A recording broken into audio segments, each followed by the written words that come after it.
Hello and welcome to Illuminated Movement Astrology. I am Nikki, your astrologer, here today with my sweet little pepperoni, Remy. So she's joining me on this report for the upcoming solar eclipse in Virgo on September the 20th, 2025. Eclipse season. Holy cow. It's been a lot. So for this one, I'm going to talk about why there's so much energy, kind of how we can work with that energy. Well, definitely how we can work with that energy, because what's the point of listening to this otherwise? And try to break down the Virgo-Pisces axis in a way where you can understand how this energy can easily be manipulated and what you can do to make that better in your life. So we're going to talk about the eclipse, break down this big power punch, because that's what it is, and then talk about Virgo and Pisces as well. So let's get started. Okay, so this is the eclipse chart. It's happening just before 1 o'clock p.m. in California. Adjust for your time zone. This one isn't visible from very many places. It's going to be the most visible in Antarctica, New Zealand, and parts of the South Pacific Islands. But what's really, really catching my attention on this is the kite.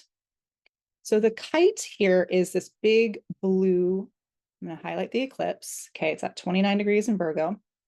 We got here, we have it making, actually, let me change my color. I don't know why I did that. I know better. Okay, start again. All right. So we've got the eclipse. Here we go. In green here, right next to the ruler, it is conjunct Mercury, which is the ruler of Virgo, making this a little bit more of a mindful type of eclipse. And what it's doing is it's making this big triangle here. Okay. Talking to Uranus and Gemini, which is at 1 degree retrograde, Pluto and Aquarius, 1 degree retrograde, and those two planets, Pluto and Uranus, are making a triangle. Okay, so that's your first part. That's a grand triangle. But what's happening with this eclipse is more than that, because if you see at the bottom in this blue part here, we also have these aspects that are pointing to this Saturn-Neptune conjunction. Both of them are also retrograde. Neptune's at 0, Saturn's at 28.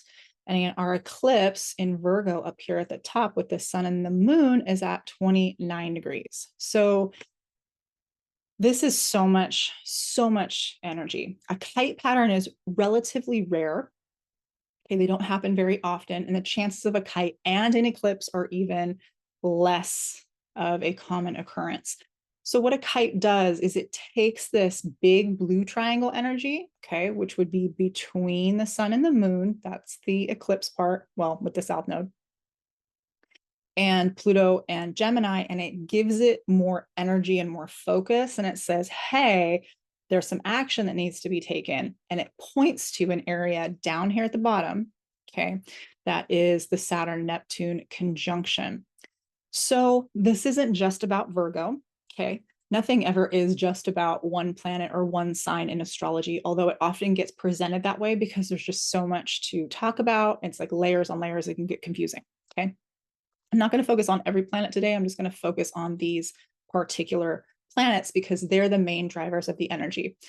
So we have, again, 29 degrees. We're going to talk about that. That is significant. Then we also have all these retrogrades here. Retrogrades, as a reminder, are nothing bad. Okay. There's a lot of astrology that talks about retrogrades as being somehow a negative thing or a backwards thing or everything's going to go wrong. Okay, don't listen to Taylor Swift and other celebrities that don't know what they're talking about. All right.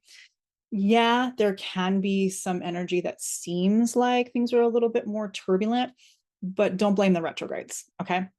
Retrograde just means that the planet, from our viewpoint on Earth, looks like it's moving backwards. Okay, that's because the Earth is actually going faster. So retrogrades are wonderful opportunities for second chances. Okay, you get to relook at something, redo something, revisit it, to make it better. Sometimes when we revisit things, especially if we're talking about relationships, it doesn't always mean that it's going to resolve in a way where we stay with the person forever, but maybe hopefully we get a better resolution. Okay. So that's the energy here of this eclipse that we're going to focus on. And let me move on to the next slide. So we have a partial solar eclipse, meaning it's not going to be 100%. And again, I talked about where you can see this. The ruler Mercury. Mercury has to do with our mind, and it also has to do with our nervous system. And that's going to be really, really important because since that last lunar eclipse, a lot has gone on in the world. There's been some very big things that have had ripple effects across the collective. There's been a lot of protests in various countries. And then, of course, if you live in the United States, you're aware that Charlie Kirk was assassinated. He was murdered. And that has created a huge ripple of energy in the collective. So a lot's happening. Okay. When we talk about things being at 29 degrees, and 29 degrees was an important player in the last eclipse as well, they reach a crescendo. Okay. It's like when you listen to the orchestra playing and it's, like Beethoven's Fifth or something. It's when it gets super loud towards the end. And that's because all the energy is saying, all right, we're reaching the end here. It's time to wrap it up. It's time to close things up. So it's like that last minute rush, you're buying a last minute gift before Christmas, something like that, and everybody's at the store. That's this kind of energy. Okay. So when it's 29 degrees, when it's an eclipse that is conjunct the South Node, that is specific. It's different than if it were to be conjunct the North Node. South Nodes are endings. Okay. It also talks about wrapping things up, needing to take something and potentially share it. But it's also telling us the energy we need to, in a sense, leave behind.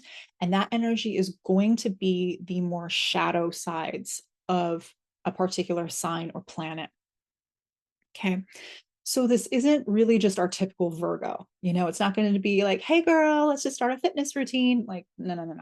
Okay. That can be part of it, but there's a lot more to this. What we need to do first is we need to do one of the things that Virgo is very good at is we need to use discernment.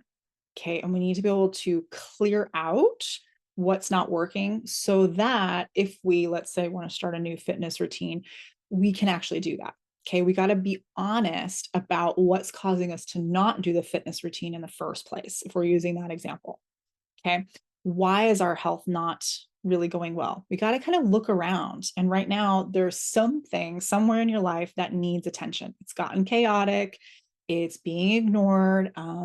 Maybe you're acting in ways like you're eating too much junk food, or you're taking in too much junk news, or hanging out with people at work or in your social circle that make you feel really depressed. Like things like that are coming up. And those are things that we need to take a look at and say, hey, you know what? I think it's time for this to move along. So the oh shit moment of this eclipse is key. Okay. And remember, we've got those retrogrades. So it could be something that you've dealt with before that comes back up that says, hey, time to take some action here in a new way.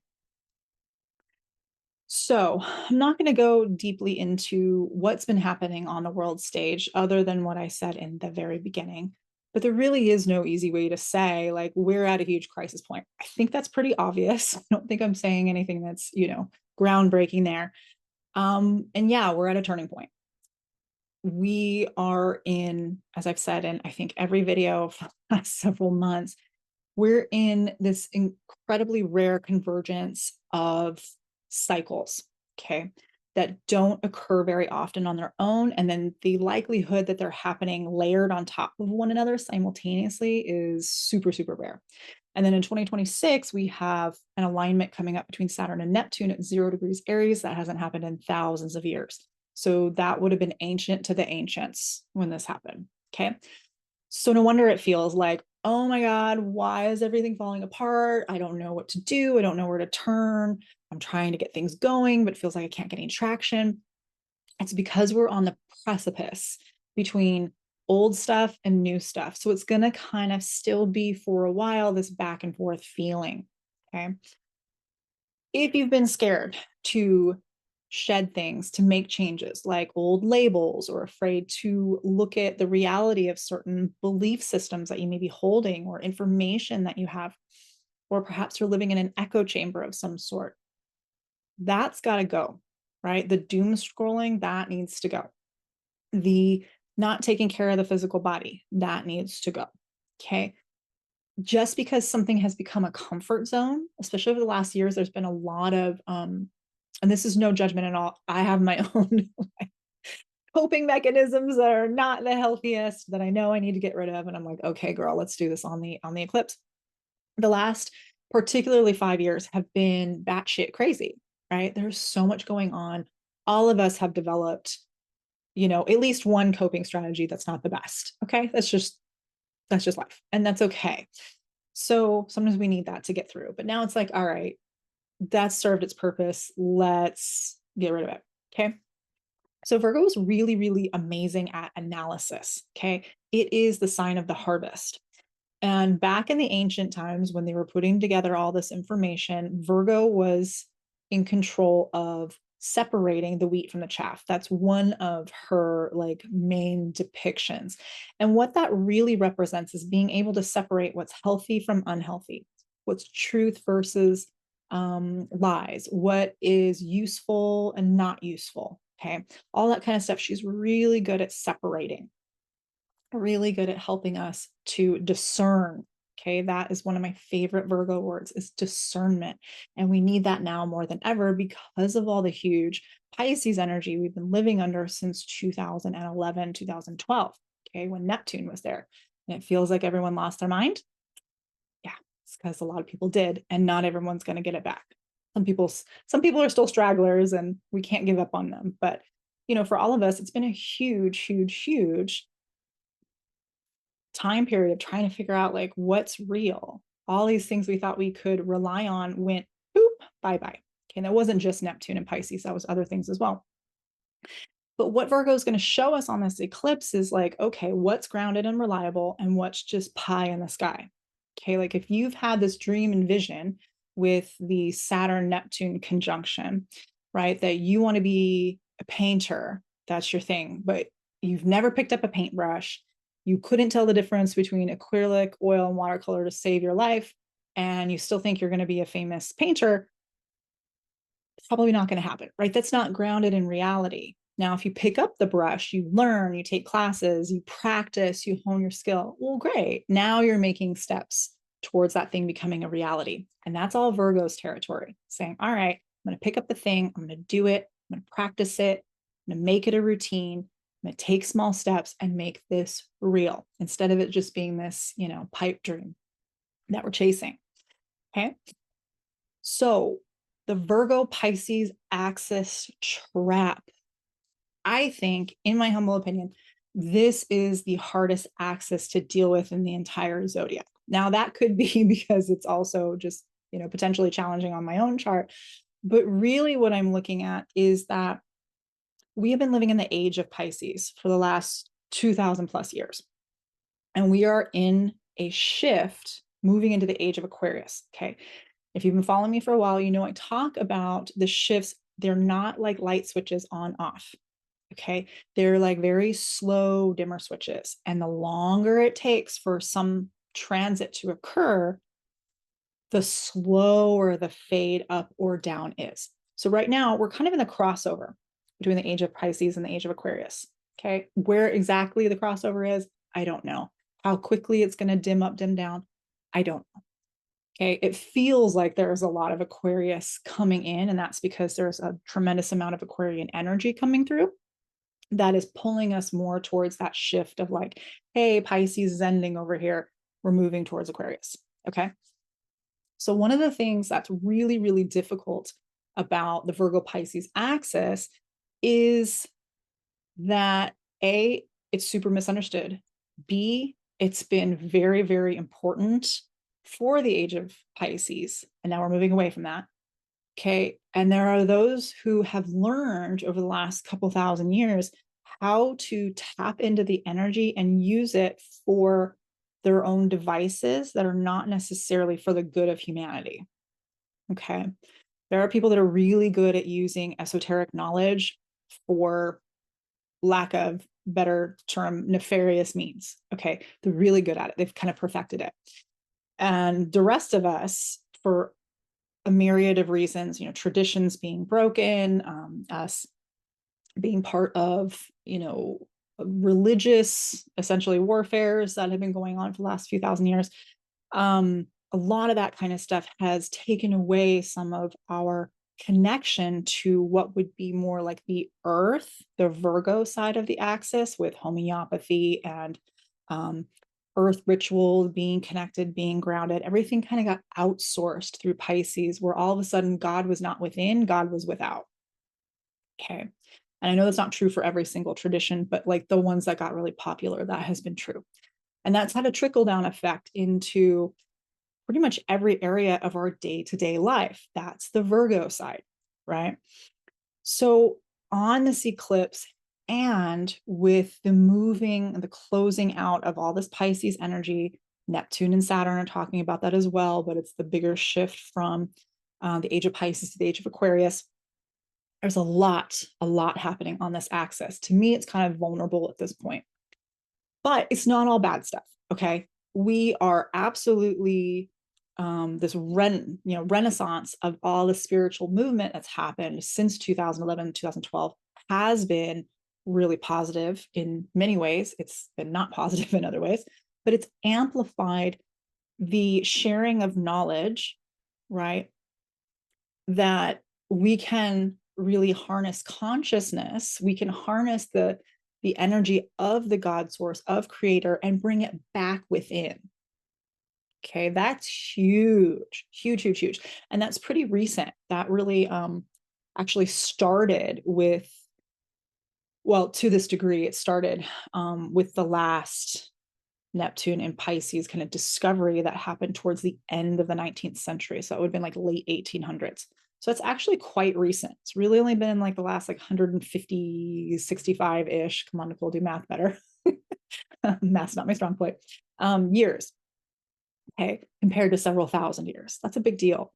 So this eclipse can bring us this turbocharged energy that says, you know what, we can take the as above, so below, as within, so without, and really live it in a new way of sovereignty and using these energies for good rather than evil, if you want to use that type of dichotomy.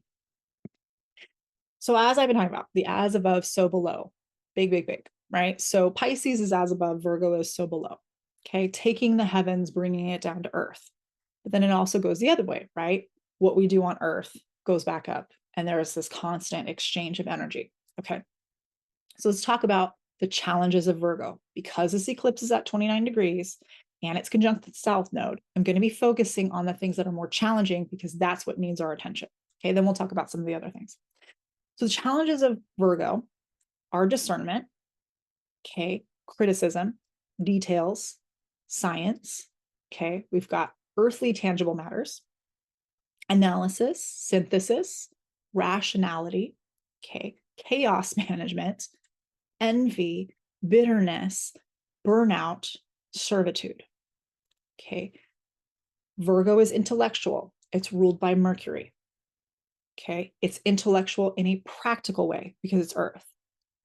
This axis of Virgo and Pisces is this victims and martyrs. Okay, and as we see in Pisces, we'll talk about a little bit more when we go there. What Virgo rules over, and there's some other things, but I didn't want to get it too convoluted. Virgo rules over our intestines. Okay, it's how we take and break down the food that we consume for energy, for our bodies to use in other ways, for fuel for the different types of systems. Okay, it also rules our nervous system, and this is important, and I'm going to bring this in a moment, why I'm bringing this up. Pisces, okay, we're talking about illusion, we're talking about delusion, escapism, outsourcing our authority, we're talking about empathy, okay, collective intuition, generational debris. Even though generational doesn't quite cover it, it's like the collective memory of all that has come before. So it's generational, but like generational of all humanity. Okay. It's chaos. It's psychic and metaphysical phenomena. Okay. Pisces is the emotional side here. It's where we connect to our water, right? Our intuition, our flow, the things that are not tangible, but that we can sense nonetheless. Okay. This side also deals with the victim martyrs in the sense of like oppressors and oppressed. And I'm not trying to use socialist language because I'm a socialist. It's just, that's something that's come up. Okay. So we're talking about like victims and martyrs, we're talking about oppressors and oppressed. It makes for this big soup that we've been kind of wading through since 2011-12. It's been a huge topic, right?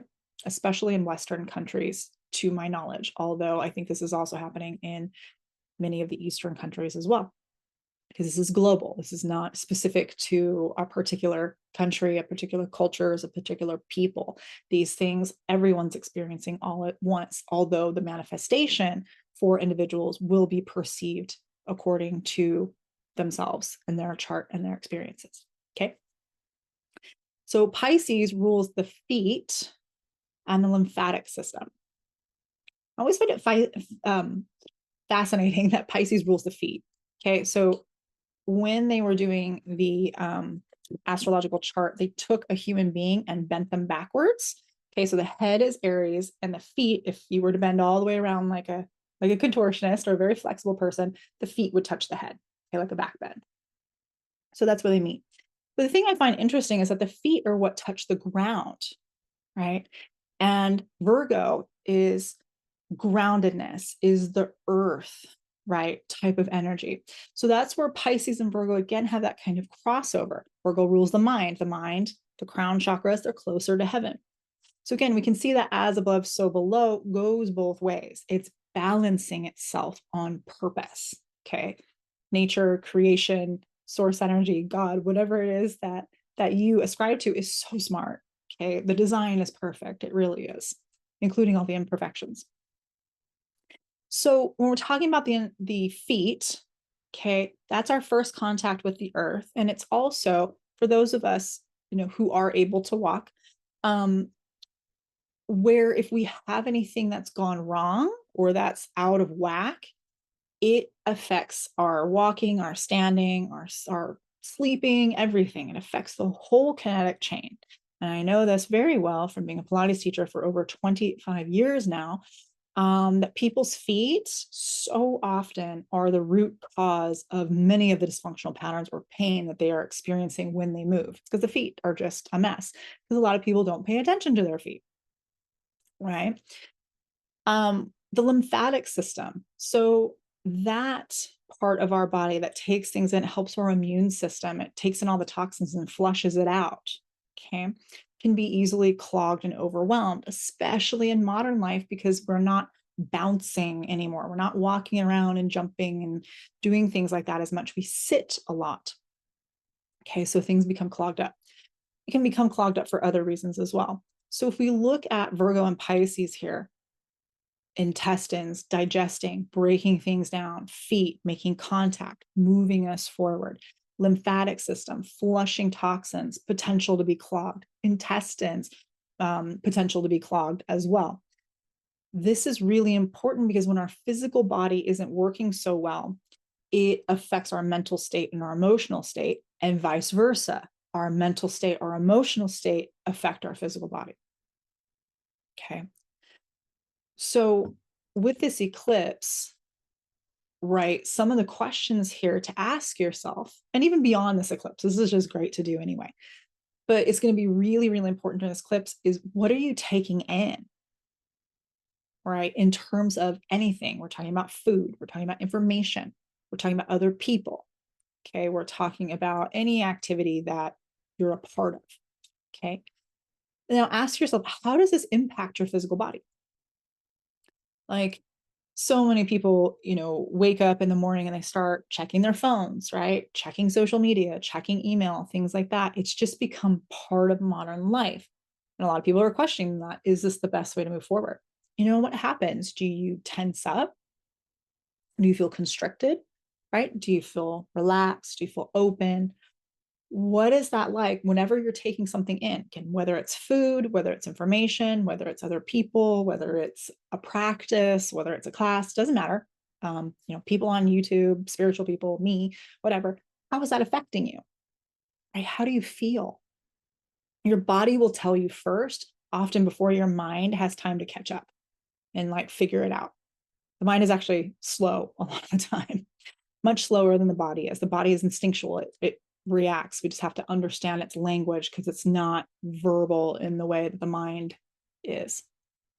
Okay. Notice where you're prone to intellectualize instead of feel, right? Like maybe you actually really, you are, around a certain, let's say, friend that you've had for a long time. And every time you're around, like your stomach kind of feels a little sick, but you rationalize it, right? Oh, it's just because of XYZ, but actually you're feeling not good. Okay. Big question here is whatever it is you're consuming or a part of, how does this serve you and your highest good? Okay. Virgo Pisces is the service axis. Okay. Acts of service happen on both ends. So if you don't feel good and it's not working out well for you, how can you give back to others? Right? Doesn't help so much. Pisces. If you look at the other end of this, because remember that kite, we've got Saturn down there and Virgo and Pisces axis, they work as a team. All of the zodiac signs as pairs work as teams. Okay. Looking at how has your spiritual hygiene been or your spiritual practice? Do you have one? Right? Do you spend a lot of time listening to psychics and mediums and channelers on YouTube, and then you feel really confused about something you were trying to maybe figure out for yourself? Right? Do you have a practice where you go outside or you quiet your mind or you pray or you meditate or something of that nature? Or are you totally disconnected from that part of the living experience? Do you do only that, right? Not use your rational mind, things of that nature. Where and how do you escape life's difficulties? We all do it. Okay, there's no shame. There's no like super critical judgment here, moral superiority, at least not on my side. We all do it. We all have moments where stuff's happening and we don't want to deal with it. Right. So we pretend it's not there. We intellectualize it away. Maybe we drink it away. Maybe we smoke it away. Maybe we scroll it away. Okay. So just notice that. Just notice. Okay. And then take action steps once you've noticed.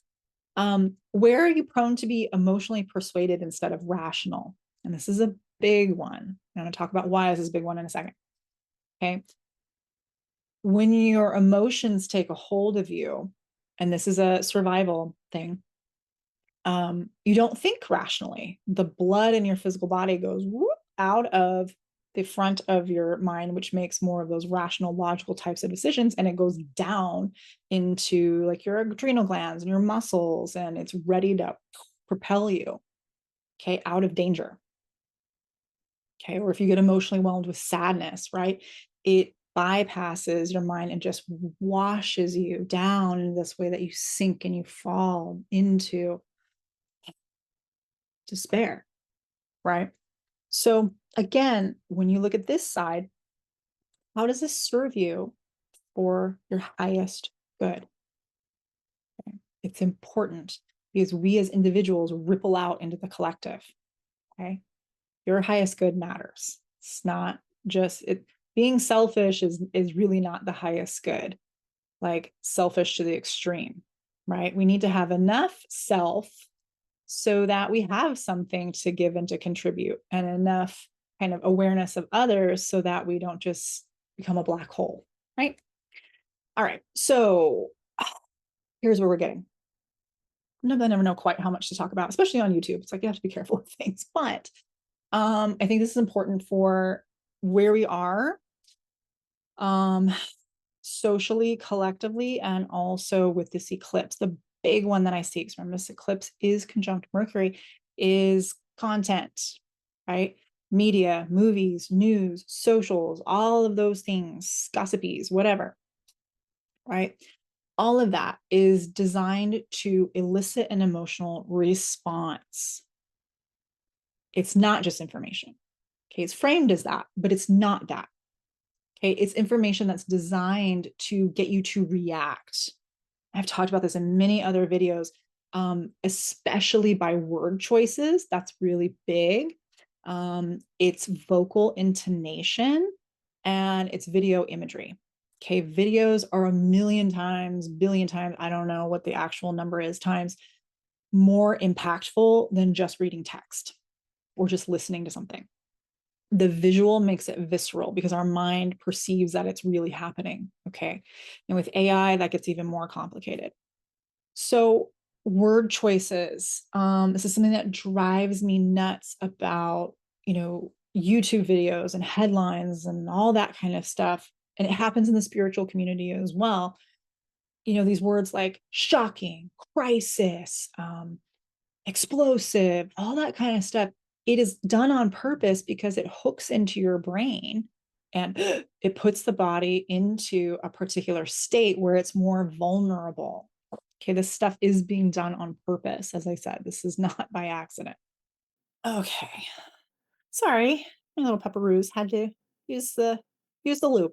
Okay, so all right. So we're talking about what gets you hooked in.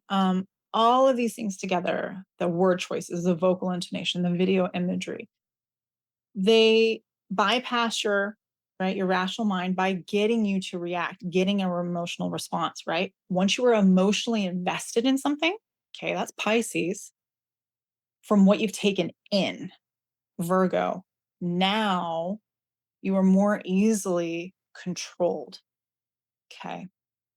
Because when you take things in that you're emotionally invested in particular, that's key. It's a signal out to the universe. Okay, this is metaphysics here, this is quantum physics. It's a signal that broadcasts that says, more of this, please. Do more of this. Okay. Now, whether you intend for the thing you're looking at to occur or not, when we invest energy, particularly with an emotional charge, we are more likely to bring as above down below. Okay, we see it out in reality. And this is not to make you neurotic or freak out about every single thing that you think about, right? But just take a moment and pause whenever you can, especially when you're getting emotionally charged things being thrown at you, to breathe, take it back a minute so that you can separate. Okay, separate yourself from that emotional charge. It's not about not feeling your feelings. It's not about burying your head in the sand. It's, I guess, good content hygiene. You need a second. We need a second to process what's happening, especially with the amount of things that are going on right now. Okay. And the way they're being portrayed and given to us en masse, 24/7. Okay. So Saturn here, Saturn in Pisces is our friend. I am so grateful that Saturn has been in Pisces, helping us out with all that Neptunian Piscean delusion. Okay. Saturn is like boundaries. Comes in and says, nope, no more. Okay. Boundary up, shield up, hammer down, get disciplined. Okay. Really, really important. So here's where we need Virgo from this eclipse, right? My favorite Virgo word is bag. It's discernment, discernment, discernment. Okay. Take a look at what you're ingesting. I'm saying it all throughout this video. I'm going to shout it louder for the people in the back. Notice what you are ingesting. Okay. Use discernment. Notice how you feel. Okay. And just be honest about it. Make adjustments as you can. Okay. Small adjustments go a long way with Virgo. Okay. It's the little things that add up. So if you're someone who is working on a screen 10 hours a day, well, you're not going to go to 0 right away, most likely, right? That's probably setting yourself up for failure. If you're like, okay, I'm at 10, I want to be at 9 3/4 a day. Great. And then make another little incremental shift and another one and another one. Okay. Or take a full day off or whatever you can. But do it small, make it actionable, make it something that you can repeat and replicate because that's Virgo's specialty, right? Virgo repeats things and practices things and hones skills and crafts for mastery. So, when you're engaging with something, ask yourself, like, is this the energy that I want to bring forward? Okay. That is this helping me in my highest good? Is this, if this manifested in front of me right now, is that what I would want to happen? Like that kind of stuff until you get, you know, better at it. You've practiced it enough, like any skill that you don't have to do the laborious, like beginner stuff, right? It does get better. It always does. We just need practice. So, um, I love the Rumi quotes. So many of them, they're beautiful. If you don't know who he is, he's wonderful, wonderful poet from, oh gosh, Turkey, I think. I hope I got that right. Um, so we are the whole ocean in a drop and a drop in the ocean, right? Paraphrasing there.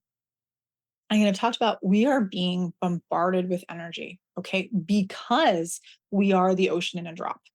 We as individuals, when we take control over our sovereignty, we're connected, we're grounded to the earth, we're connected and hooked in to whatever the heavens are for you. When we have that conduit of energy really strong within us, we are incredible, incredible manifestors, agents of positive change.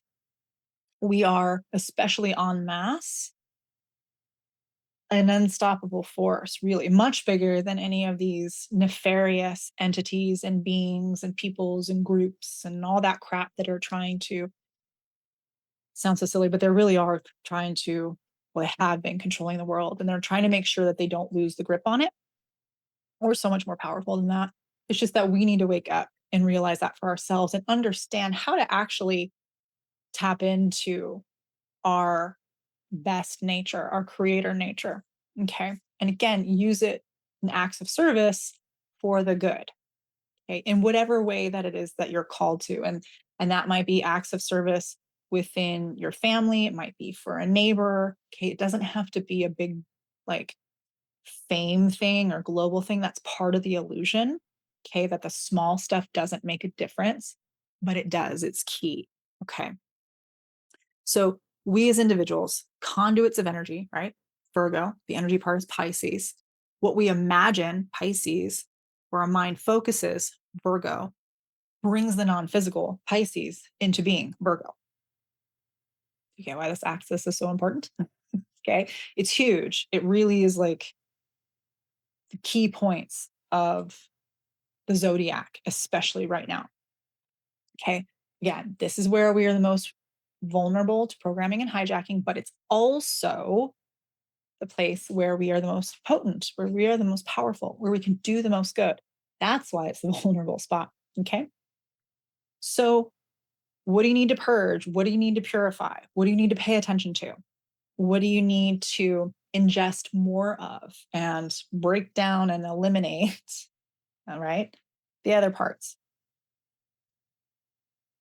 Just to give you a little bit different picture of Virgo, Virgo is the harvest, right? We've talked about that. Okay. Critical, discerning, it's a good thing. It's honest evaluation. Okay. It's practical. It's pragmatic. It's helpful. Virgo is the small cog in the big wheel, but without it, the wheel wouldn't work at all. Okay. So this is the embodied form of spirit that we have, no matter where Virgo lands in your chart, no matter where Pisces lands in your chart. It's an important component. And when an eclipse activates a part of your chart, this is calling for you to pay attention. Okay. So the house matters a little bit less. Think about just the overall energy of this eclipse, because I think that's really, really key. Routines, repetitions, practicing skills, right? That's what helps humanity, what we're good at. That's how we help, right? Sometimes we forget that what we're good at is actually needed by somebody else because we're all good at something different. Okay, we talked a little bit about the challenges, but just give you kind of a quick rundown or a screenshot if you want to keep this. It's myopic, right? It's narrow-minded, it's one-sided. Analysis paralysis is a big one, right? Like that anxiety that happens from overthinking, okay? Not taking enough action. Oh, it can be so paralyzing. I know that one. Play that game. Concerned only with what can be proven, right? The Pisces side is the stuff that is non-physical, non-tangible. Okay, it's just as important as the stuff that is tangible. Be careful of getting fussy or hypercritical, perfectionistic, right? Tyrannical. That's a big one with Virgo, because Virgo likes to be in control, right? What is tyranny? It's being in control of everything, other people, etc. Do with that what you will. Being stuck in, right, these victimhood roles, that also attracts negative energy. It allows unwanted, nefarious entities or beings or groups to tap in to those places. Okay. It's when you hold it and you make it your identity and you embody it. That's the big problem. Okay. It's not about like you're never going to be hurt or you don't get to feel anger or rage or grief at things that have happened. It's not that at all. It's when you take it on as an identity and you're broadcasting that signal all day, every day, in perpetuity, and you're taking it on as like this badge. It makes you a magnet for all kinds of stuff that you don't want. And then the cycle just perpetuates itself. And then you go, see, this is why I'm a victim. Well, anyway, there it is. So let's recap. This eclipse, my friends, my soul family out there, star family, this is not messing around. Okay. It is a superpower packed punch. It's an alliteration. I really had fun writing that. And then I just messed it up. So, well, practice makes perfect. I'll have to walk around saying it more. But really, this is it's like punching into something, a blockade, so that we can make room for the future. Okay. It's asking us to honestly evaluate what we're taking in, what we're ingesting, how that's breaking down in us, right? Making purges, purifications as needed. Okay. Spring cleaning, but in potentially the fall if you live in the Northern Hemisphere. Be aware of what is capturing you emotionally and intellectually. Okay. Be intentional with your focus. Separate what is healthy from unhealthy, useful from not, right? What's a time suck? What's actually helping you take practical steps towards a goal that you're trying to achieve? Remember, illusion versus reality. That's going to be a big one for a while. Okay. It's the nature of where we're at. So the more you can be discerning, the more you can be grounded, the more you can step back and take a pause, the better. Okay. And again, small steps. Virgo is all about small steps. These eclipses, yes, they happen on one day, but their energy ripples out for over 2 years. Okay. So what you are planting now, remember, you got to clear out first, though. You got to make room for the new stuff, will ripple out for a while. So, all right. I hope that was helpful. A little bit different presentation than I've done before, but this eclipse it really is a big one. I know there's a lot going on in the world, and it is hard some days to keep a positive attitude. And that's why I think this eclipse is so necessary right now. Because it always is. Divine timing is always perfect, no matter what it ends up being. So I hope you all are taking good care of yourselves out there. If you have any comments or any questions, I do read them and I try to respond to them. If it's something super specific or personal, I probably won't, answer that on the internet, because I feel like that's not good internet hygiene there. Speaking of Virgo and hygiene. But anything else, I'm happy to chat with you about. If you do want to book a reading with me, I do private readings and my appointments are back open because I'm back home and no longer on vacation. All right. Thank you so much. I really do appreciate each and every one of you and all of your time, because I know that it is valuable. Thank you again. Sending you so much love. Mwah. Take care.